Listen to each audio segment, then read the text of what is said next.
Kano ke kaseera Mulindwa akalipoota y'embeera y'obudde okuva mu kitongole ky'eggwanga ekivunaanyizibwa ku embeera y'obudde nga tuli wamu ne bannaffe aba UBC TV Omwanjuzi Agnes Nalukwago. Enkuba ekedde kufudde emba mu bitundu by'eggwanga ebisinga obungi wabula ng'okusinziira kwa alipoota yaffe gye tufunye ku ssaawa 3 ez'okumakya, Kampala ewezezza millimeters 45 n'obutundu 8 so ng'ate Bushenyi ewezezza millimeters 16 n'obutundu 3. Bwe tulaba ku kifaananyi kya Ssemugenza ekikubiddwa ku ggwanga lyaffe tulaba nti ebitundu by'eggwanga ebisinga obungi bibadde bya kiddedde era nga n'ebimu byafunye enkuba.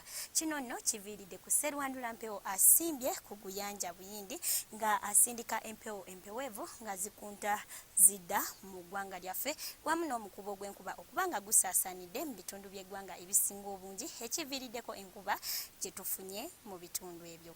Tusuubira omusana okwaka ng'egukubakuba mu bitundu by'eggwanga ebisinga obungi mu biseera eby'okumakya wabula ng'ate eyo mu buvanjuba ssaako n'ebyo ebiri ku mbalama z'ennyanja Nalubaale wamu n'ensozi ez'e tusuubira okufuna oluwandagirize.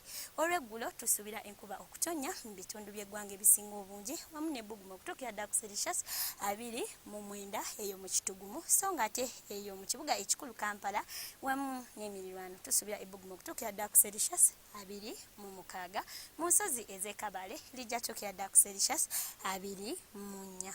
Gwe nno munnange asuubira okutambulako eyo mu Nairobi saako ne Johannesburg tusuubira namutikwa w'enkuba ng'alimu n'okumyansa okw'eggulu so ng'ate eyo mu Moscow tusuubira obudde okuba obw'obutiti wamu n'ebbugumu okutuukira ddala ku Celsius 3 so ng'ate eyo mu Washington omusana gujja kusiibira ddala nga gwememula era nga n'ebbugumu lijja tuukira ddala ku Celsius 16. N'enkya tulindirire wano ku UBC TV obudde bwe bumu weeraba.